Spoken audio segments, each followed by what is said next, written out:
इंसानी जिस्म जो है उसमें गुर्दे क्या काम करते हैं, इस हवाले से थोड़ा सा गाइड कीजिएगा। बिस्मिल्लाहिर्रहमानिर्रहीम। बहुत शुक्रिया डॉक्टर हुमा अपने प्रोग्राम में मदऊ करने के लिए। तो जैसे आप खुद बता रही थी कि गुर्दे एक वाइटल ऑर्गन की हैसियत रखते हैं हमारी बॉडी के लिए, और अगर ये सही तरह से काम ना कर रहे हों तो इंसानी ज़िंदगी शायद बरकरार ना रह सके। गुर्दे बेसिकली फ़िल्ट्रेशन का काम करते हैं। ये हमारी बॉडी से जो फासद मादे हैं, जहरीले और जो फाजल जो मादे हैं, उनको निकाल के और पेशाब के ज़रिए बॉडी से खारिज करते हैं। इसके अलावा ये हमारी बॉडी में इलेक्ट्रोलाइट जैसे नमकियात जो हैं, सोडियम, पोटेशियम, फास्फोरस, उसके लेवल को ये बरकरार रखने में यानी कि हेल्प देते हैं। इसके अलावा गुर्दों के यानी कि बहुत रोल है, जैसे बॉडी को एसिडिक और अल्कलाइन जो हमारी बॉडी का सिस्टम है उसको दुरुस्त रखते हैं। कुछ ये हार्मोन जो हैं वो सिक्रीट करते हैं, जैसे रेनिन हार्मोन है, तो वो हमारे ब्लड प्रेशर को या खून के दबाव को बेसिकली वो हेल्प आउट करता है उसको दुरुस्त रखने में। इसी तरह आपका इलेक्ट्रो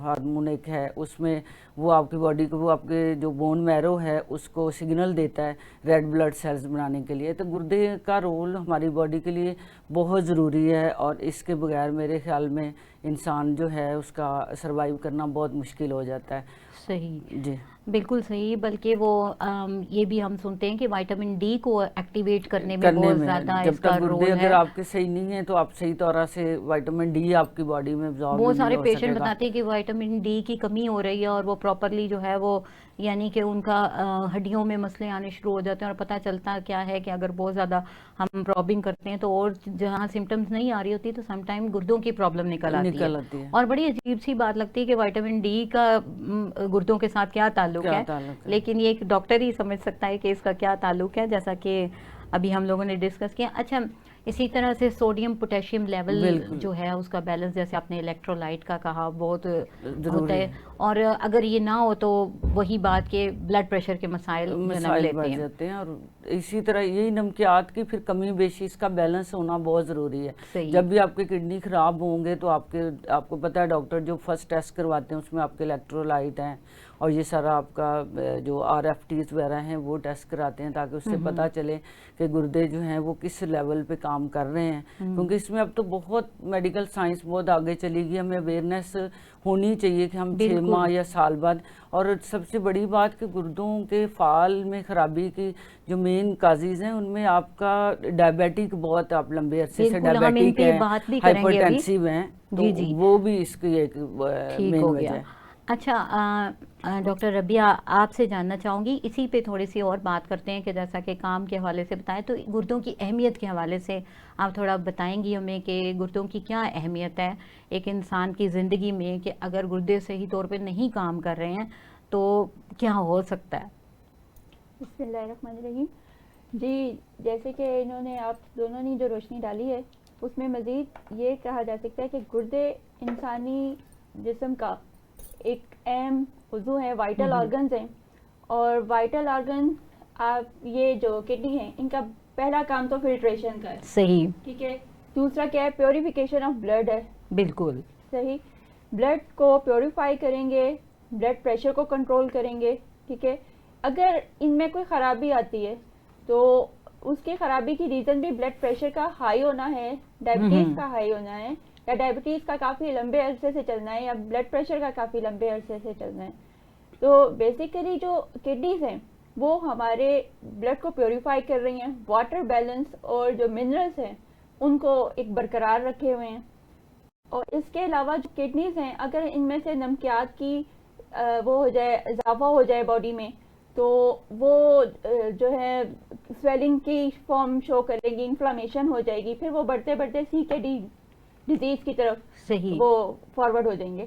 अब उसमें ऐसा है कि जो pH है, किडनीज का मेन फंक्शन जो है, जी जी, pH को बरकरार रखना है, बरकरार रखना है, ठीक है। ना उसको बहुत ज्यादा तेजाबी खून को होने देना है, ना ही उसे अल्कलाइन में ज्यादा डाइवर्ट होने देना है। एक बैलेंस रख के आपकी बॉडी में चलते हैं, ठीक। और मेन फंक्शन इनका यही है कि आपके जिस्म से केमिकल्स को और जितने भी आपके टॉक्सिन हैं उन्हें बॉडी से रिमूव करते हैं। अगर ऐसा ना हो तो फिर आप आपका जो है वो ये डिजीज की तरफ मुब्तला होंगे और उसमें सबसे पहले तो इन्फ्लामेशन आएंगी, फिर इन्फ्लामेशन के बाद आपकी किडनी स्टोन बनना शुरू हो जाएंगे। सही।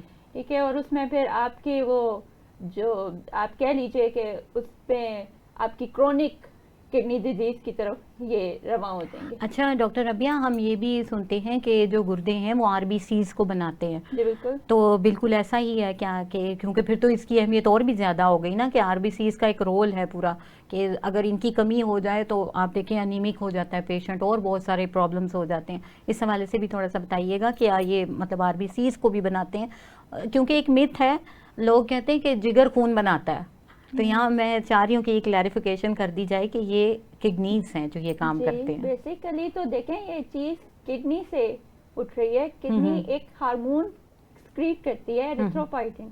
जी जी, वो हार्मोन जो है बेसिकली आपके आरबीसीज को बनाता है। सही। ठीक है, वो रेड ब्लड सेल बनेंगे आपकी बॉडी में तो आपकी बॉडी में ब्लड प्रेशर मेंटेन रहेगी, वो मेंटेन रखेगा।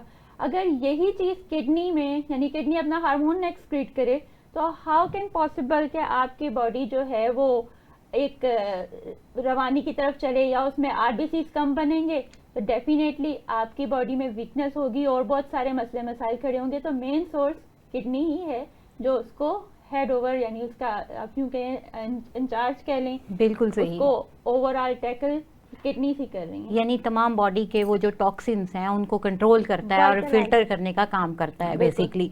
बहुत ही अच्छे तौर पे डिटेल में आप दोनों ने इस पे रोशनी डाली और बताया इस हवाले से।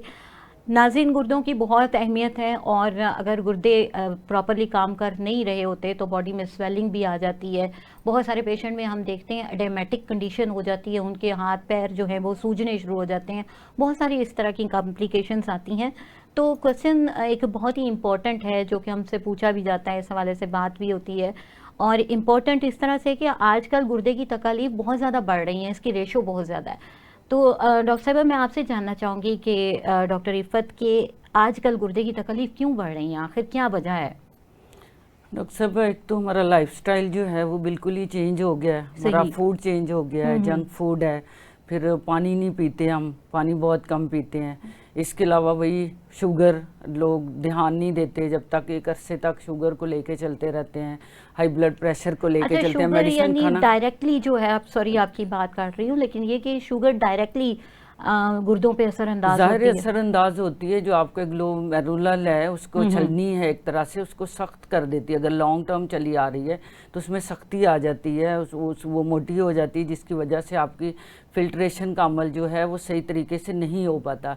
जब आपकी फिल्ट्रेशन का अमल सही नहीं होता तो वो फिर किडनी से, आपको पता है, पेशाब में प्रोटीन या एल्ब्यूमिन आना शुरू हो जाती है और ये किडनी खराब होने की पहली यानी आप चीज़ जो है सिम्टम वो सामने आना शुरू हो जाता है। तो इस तरह एक स्लोली जो है आपको ये जो हाइपरटेंशन है और आपकी डायबिटीज़ है, ये स्लोली आपको किडनी डिजीज़ की तरफ ले जाती है। क्योंकि हमारे यहाँ और दूसरी बहुत बड़ी वजह सेल्फ मेडिकेशन भी है।